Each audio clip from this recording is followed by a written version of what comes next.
coming up on AgweekTV. I'm here in the nation's capital where the focus is on the China trade war and trade aid.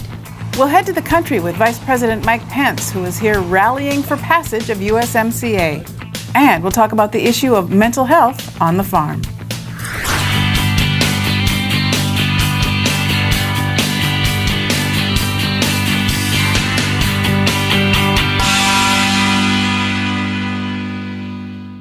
Welcome to AgweekTV. I'm Rose Dunn. In studio this week for Michelle Rook. Michelle is in the nation's capital at the National Association of Farm Broadcasting Washington Watch meeting. The focus has been on trade, and she joins us from Washington, D.C. with more. Rose, the trade war between the United States and China has officially escalated. On Friday, the U.S. raised tariffs to 25% on $200 billion of Chinese goods and threatened another $325 billion shortly. At the same time, Chinese negotiators went home without striking a deal. Then on Monday, China retaliated and announced they were raising tariffs to 25% on $60 billion of U.S. goods to go into effect on June 1st. Joining us to talk more about the China trade situation is American Farm Bureau Chief Economist John Newton. John, trade wars are never good for anybody, but talk about this. We've got retaliation going back and forth both ways, right? At this point, it's like an episode of Groundhog Day. The list has been published. I don't have it available to me now, but they've increased tariffs on about $60 billion worth of products going into China of up to 25%. Given that we do export a lot of agricultural and food products to China, I could imagine some of those products are going to be on the list. John, this trade war has lasted longer than a lot of folks had thought. How much longer do you think it's going to last, and how much longer can American agriculture withstand the pain? You know, I wish I had an answer for how much longer this could last. I think it's going to last as long as it takes for the administration to get some sort of resolution for some of these things with respect to China, on the intellectual property theft, with the forced technology transfer, getting them to be more fair trading partners with the United States is the goal of the administration. So I think it lasts as long as it may take. I think our farmers and ranchers, this is the second year now of planting a crop with that uncertainty around demand. I think folks would love to see a resolution soon, but we still got old crop that we're going to need to sell, and then new crop that's going to be coming to the market this fall. The certainty of knowing we've got a market there for that will be good for farmers and ranchers. How much longer folks can wait this out, I think that's on an individual farmer, and depends on what their risk management and marketing strategy may be. As usual, a pleasure. John Newton joining us with the American Farm Bureau Federation. In the meantime, President Trump says the administration is preparing another $15 to $20 billion trade aid package for U.S. farmers. USDA officials say they don't know all the details yet, but the key is the trade mitigation package will be delivered quickly to send a signal to China the U.S. will be taking care of its farmers during this trade war. So it's an all-of-the-above strategy, and you're going to see some new things and you'll see some traditional or some things like we did before. But the intent is to be quick, because we want to send a powerful message to, first, our farmers and ranchers and the ag world, but also to our friends around the world that ag is not up for debate. USDA officials are still hoping they don't need to use the trade aid, as they're still optimistic about reaching a successful deal. The other trade focus here on Capitol Hill, as well as in farm country, is the ratification of the USMCA. As a result, Vice President Mike Pence traveled to Fargo, North Dakota and Glendon, Minnesota last week to drum up support and call for a vote in the House. With regard to agriculture, there's no question, and Ray and I were talking about it, many of us were, that USMCA is a win for American farmers, it's a win for Minnesota, and it is time for Congress to act and approve the USMCA. Pence also heard about the impact of low prices and tariffs in farm country. All markets need certainty. We need to know what the playing rules are going to be.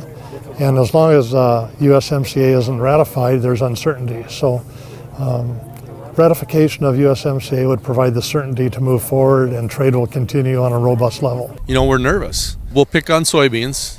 Last fall we sold for $2 more a bushel than they are today. Well, any industry that has to drop their revenue 25%, I don't think is a good day. Pence is optimistic they can get the USMCA trade pack across the finish line before the August recess.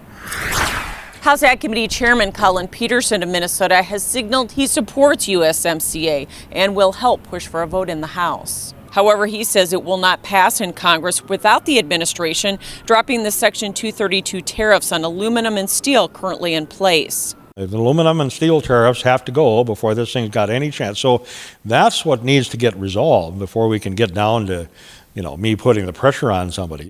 Peterson says Mexico and Canada won't ratify USMCA either, with the steel and aluminum tariffs still intact. We'll be back in the nation's capital with more from Washington Watch and other top issues in agriculture, including disaster assistance. But up first, we'll look at rural mental health. Big Boy Toys.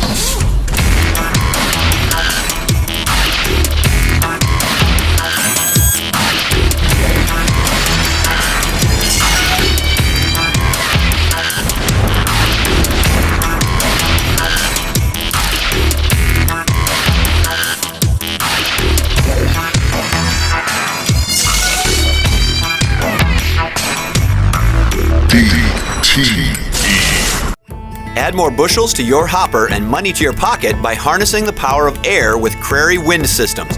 Whether your beans are chest high or barely off the ground, Crary offers two solutions that add a constant stream of high-velocity air to quickly feed crop back to the auger, eliminating bunching, reducing shatter loss, and increasing your ground speed. Don't let crop conditions dictate your yield. Check out the Crary Air Reel or Crary Wind System today.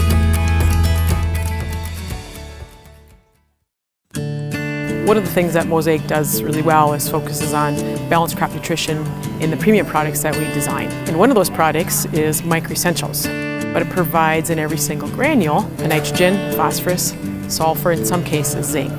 We added sulfur and zinc with Micro Essentials because sulfur is one of the most deficient nutrients and zinc is the most deficient micronutrient.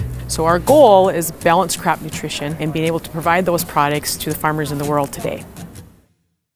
Emerge with confidence this spring, knowing your crops are off to a strong start with a Case IH Early Riser Planter from Titan Machinery. Case IH Early Riser Planters help maximize yield potential with precision seed metering and a flat bottom furrow to ensure consistent seed depth and early uniform emergence. Early Riser Planters from Case IH are available in a variety of sizes and configurations, including high-speed and stack-fold models. Contact your local Titan Machinery dealer today for more information on the latest from Case IH. With the success of the Case IH Steiger Quad Track and Magnum Road Track tractors, it's no secret why Case IH is the leader of the track. So it wasn't surprising when the competition started imitating us. But only Case IH offers a 5-axle design to give you a smoother ride, more power to the ground, with less berming and compaction. Still, we're flattered. In fact, if we weren't already red, we'd be blushing.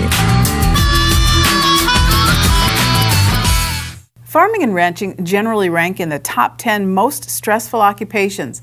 But now with low prices, high input costs, bad weather, and trade worries, operators are dealing with lots of extra stressors. And that can lead to lots of emotional and physical problems. In this week's cover story, Jenny Schlecht has advice from some mental health professionals on how and where farmers can get help. Your ability to function as a farmer ranch operator is highly dependent on your health. Your health is the most important asset on your farm. Sean Brotherson is a family life specialist at NDSU. He's seen stress levels rise as the farm economy falls. He says if you're feeling stressed, the first thing to do is see your healthcare provider. But the most important thing is your health as a farmer ranch operator, because that's what allows you to function every day. Brotherson says even a small amount of exercise every day and some social interaction will go a long way in managing stress. Part of the problem is that farmers often don't want to feel weak or that they can't handle the work that they have to do. I think farmers in general, they like to keep to themselves. It's difficult for them to talk about it. Alyssa Schultz is the Crisis Services Supervisor for the Mobile Mental Health Crisis Response Program for 3 Minnesota counties. She says she would like to see farmers get help sooner rather than later. When we're seeing them is kind of the rock bottom. But I feel like if we could see them before they hit that rock bottom, we could help them kind of overcome that, and so they don't have to actually hit that rock bottom. Alyssa knows firsthand how much stress farmers are under and the toll it can take on mental health. She also farms with her husband, Derek. He says it's hard to take his wife's advice to just detach from the farm for 10 minutes. When you're on a farm, you're worried about everything all the time. Your kitchen table is full of paperwork and your pickup's dirty outside, and there's always something to do. Brotherson and Schultz say help can look different for everyone, but the important thing is to reach out and ask for it if you need it. This is Jenny Schlecht for Ag Week. You can read much more, including a list of resources, in the next Ag Week magazine or on agweek.com. Still ahead on Ag Week TV, we'll have more from Michelle in Washington, including an update on E15 approval for summer driving. And later, we talk weed control and applying a pre-emergent. For over 40 years, Northside Implement has been your Gallon Vermeer dealer in Webster, South Dakota and Lidgerwood, North Dakota, with new equipment including feeding, grain handling, haying, and skid steer, as well as a nice selection of used equipment including sprayers, spreaders, seeding, as well as tractors and loaders. Northside Implement stands behind the equipment they sell with quality service guaranteed. See us for all your repairs and parts from tillage to skid steer loaders to combines and everything in between. Contact Dave, Liddell, Mike, or Chris today at Northside Implement or visit our website for our complete equipment listings.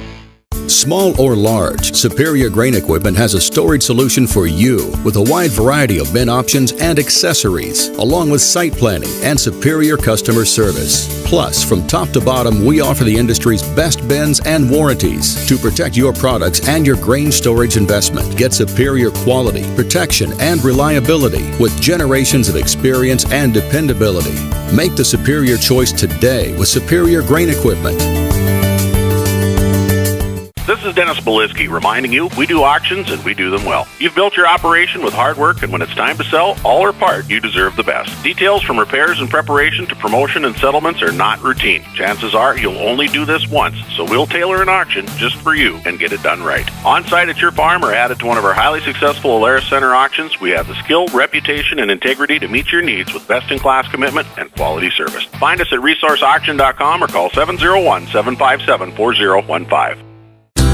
Luckin Trucks and Parts sells quality used parts for all makes and models. With over 50 acres of trucks and parts and new inventory arriving daily.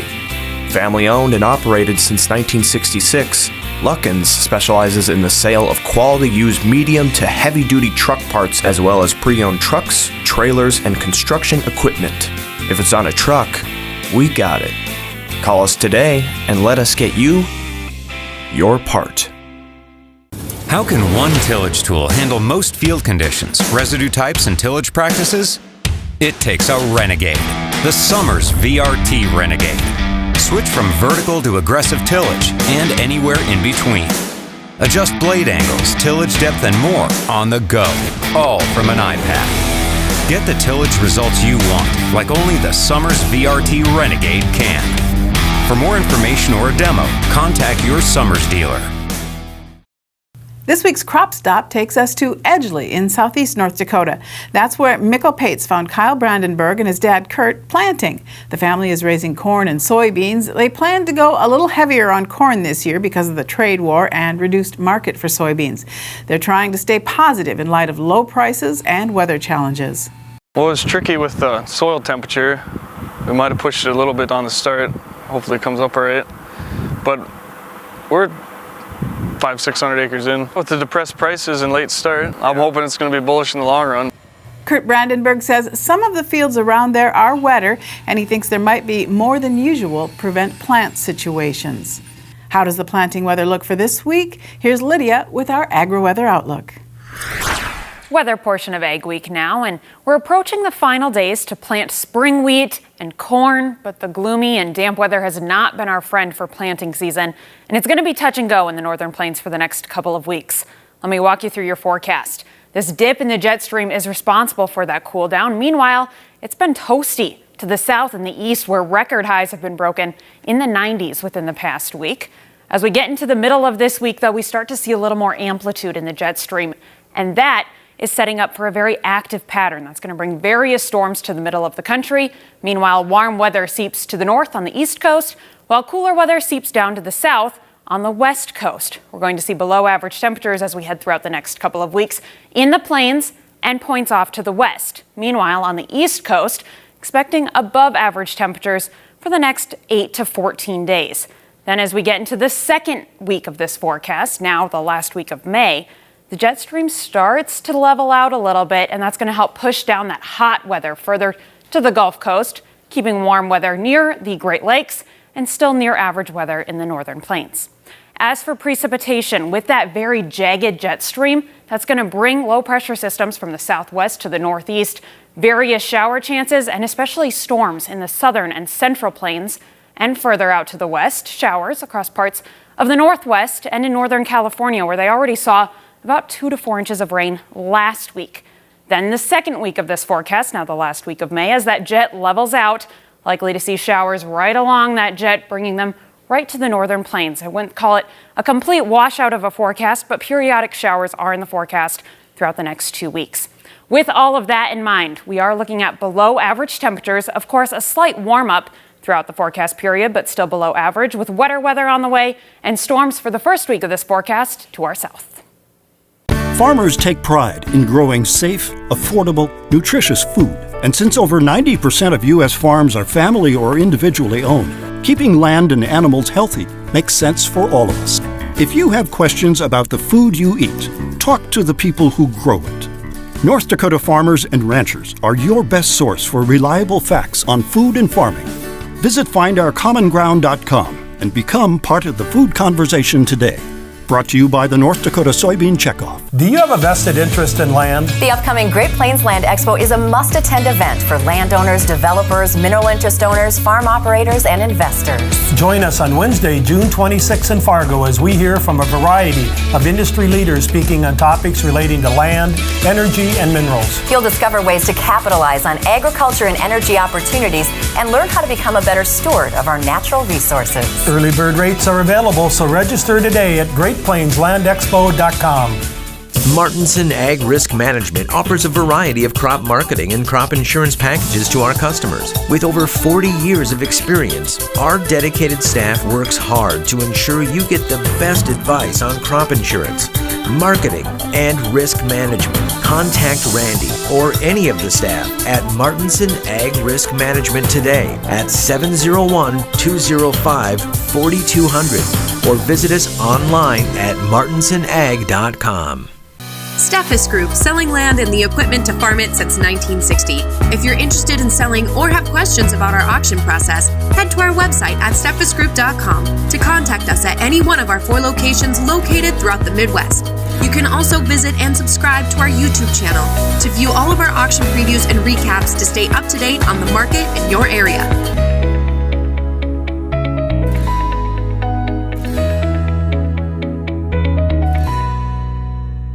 With the all-new GreenFit system from Reichart, plug-and-play is finally a reality when using John Deere AutoTrack guidance with existing new products like the Challenger 1000 series or all-new C-Series Rogators from Butler Machinery. GreenFit is an authorized navigation interface that utilizes existing John Deere AutoTrack guidance systems to steer most Challenger tractors and sprayers. GreenFit eliminates the worry of learning and converting to a new steering system when buying an industry-leading Challenger from Butler Machinery. Learn more about GreenFit at butlermachinery.com/greenfit. Welcome back. I'm here in the nation's capital this week for the NAFB's annual Washington Watch Conference. Some of the other top ag issues among farm groups during this session of Congress include Farm Bill implementation, E15, as well as a disaster bill. Joining us right now is Chandler Gould, NOG CEO. Chandler, get us up to date, first of all, on the North Dakota Grain Growers Association leaving NOG and where you go from here. Of course. Well, we're still very disappointed and upset that one of our largest wheat producing states has chosen to leave the National Association of Wheat Growers. We are better at advocating for all wheat growers with a strong, unified voice. That said, we have already started to take the necessary steps. I have been in contact with our current treasurer, Nicole Berg from Washington Wheat Growers. We are working on the budget, and we have already had a lot of strong support from the 20 remaining states that we continue to represent about doing everything they can to help us stopgap this year, and then we will be sitting down and working on a strategic plan. I think the key thing is to remember, too, that the door at NOG will always be open for the North Dakota grain growers. Also get us up to date on where the disaster bill is. So the disaster package did pass the House of Representatives. It's on its way over to the Senate. I know that the Senate majority is looking at that package. We will weigh in as they begin to move that bill. I'm looking probably that they will most likely have a 60 vote threshold for cloture to continue to move forward. It's a positive that they were able to finish working with the Puerto Rico issue, which I know a lot of people don't realize that's what one of the big holdups was. But I think that challenge is going to even be a little greater in the Senate side, but we will continue to monitor its progress. And your other priorities on the Hill? Definitely continue Farm Bill implementation and to make sure that we have got a strong crop insurance and Farm Bill programs coming out. Thanks so much, Chandler Gould, NOG CEO. Another big push the next few weeks here in Washington is getting E15 approved for the summer driving season.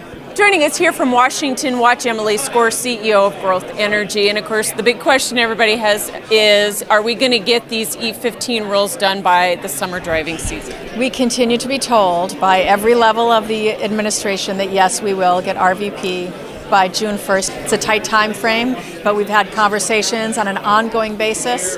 Final comments were all submitted by April 29th, and so we believe that we should have that by June 1, yes. But is it negated if we do not get the small plant waiver problem taken care of? This EPA has handed out 4 times more exemptions to refiners for blending than the previous administration.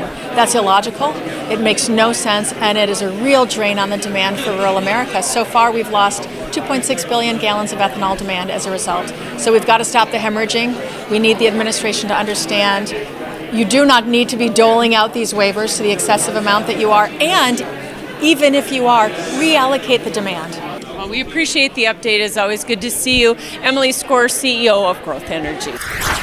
So will the Environmental Protection Agency actually make the June 1 deadline to get E15 in place for the summer driving season and lift the RVP waiver? AgriPulse's Spencer Chase joins us with the answer. The Environmental Protection Agency's June 1st deadline to finalize regulations to allow summertime sales of E15 is just around the corner, and Iowa Senator Joni Ernst is confident it will be met. What we have heard from the administration and from EPA is that they are on target. On target to greenlight the sale of higher ethanol blends during the summer driving season. But the rulemaking is broad and also includes tweaks to the Renewable Fuel Standard compliance credit market. Ernst says it's important to make sure there's no surprises in the finished product. We do want to make sure that as everything is being finalized, that there aren't harmful issues included in this that would slow down our progress with E15. She and other biofuel supporters on Capitol Hill are concerned about a provision in EPA's proposal that would change the regulatory treatment of blender pumps. Fellow Iowa Republican Chuck Grassley says that language would undermine the E15 efforts. Now, isn't that a stupid sort of thing? Common sense tells you got a pump here, it's a blender pump, and all of a sudden you become a blender just like they do at the refineries? That's what they're saying. Biofuel groups and some oil interests also point to the credit market reforms as having potential to inflict undue harm if not addressed correctly. Reporting in Washington for AgweekTV, Spencer Chase, AgriPulse. When we return to AgweekTV, we'll look at the benefits of using pre-emergent herbicides in soybean production.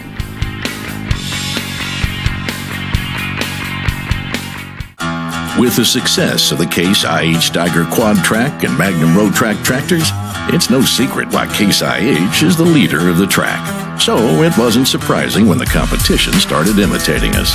But only Case IH offers a 5-axle design to give you a smoother ride, more power to the ground, with less berming and compaction. Still, we're flattered. In fact, if we weren't already red, we'd be blushing. When planting season comes around, time is precious and you don't have a moment to waste. This spring, keep your planters rolling with a user-friendly seed tender from Northstar AG. We have seed tenders for every sized operation from Meridian, Unverferth, and J&M. Northstar AG also sells a variety of Valmar spreaders, the leader in air boom delivery, and is a full-service Meridian hopper bin dealer. Visit NorthstarAg.com to see our complete new and used equipment inventory or give us a call. AgWeek is excited to bring you the AgWeek app with useful features and the latest news and information right at your fingertips. Get your AgWeek news, weather, and the latest episodes of AgweekTV. Plus, see real-time information on the futures market and view local cash bids for your crops. Stay updated and take Ag Week with you wherever you are. Download the Ag Week app today.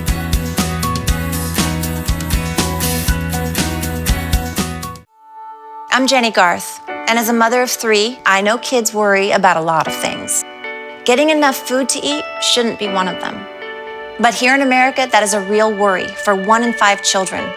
Even though we are one of the most food-rich countries in the world, 15 million children don't know where their next meal is coming from. This is unacceptable, and something the Feeding America nationwide network of food banks is working to solve. Instead of accepting that our country lets billions of pounds of surplus food go to waste every year, Feeding America has made it their mission to help families in need by rescuing this food. Through food pantries and meal programs, the nationwide network of food banks provides more than 3 billion meals, serving virtually every community in the United States, including yours. Join me in supporting Feeding America and your local food bank by visiting feedingamerica.org. Together we can solve hunger. Together, we're feeding America. Planting season is getting going, but weather has caused delays for some. That can have consequences throughout the season. In part 2 of Planting to Processing, our season-long segment sponsored by the North Dakota Soybean Council, we focus on pre-planting and pre-emergence and the importance of scouting. Just really slow, waiting for the soils to dry out. Craig Olson farms near Colfax, North Dakota. He's just getting started planting, a little delayed because of the cold, wet weather. The panic is not here yet, but I'm thinking if we can't go, it's going to start to be panic time a little bit. But we've planted crops late before, and they've come out good. The wet fall and delayed spring for many means an extra effort for weed control, focusing on pre-emergence. Especially being behind, it helps relieve the pressure. We're really preaching about applying pre-emergence herbicides in soybeans. They help with a wide spectrum of weeds, things like water hemp, Palmer amaranth. Kochia is always a big one each year. We have more options with pre-emergence herbicides than we have in crop with post-emergence herbicides. The best thing about pre-emergence is that you can get that flush of weeds right away that comes up with when the plant comes up. Sometimes if it all goes right, you can almost eliminate a pass later on in season. Bud Eichley says late planting means less time to spray a pre-emergent.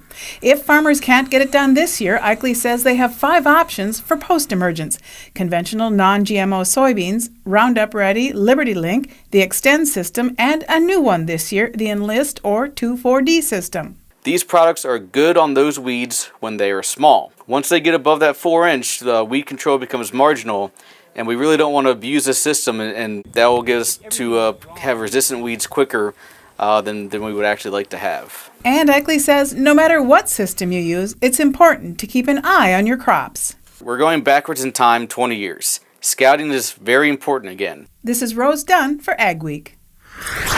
You can read more in the next Ag Week magazine. We'll have more of these stories throughout the season as we follow the soybean crop from planting to processing. Thanks for watching this week's edition of Ag Week TV. Remember, for all your ag news, go to agweek.com or download the Ag Week app. And be sure to follow us on Facebook and Twitter as well. We'll see you next week.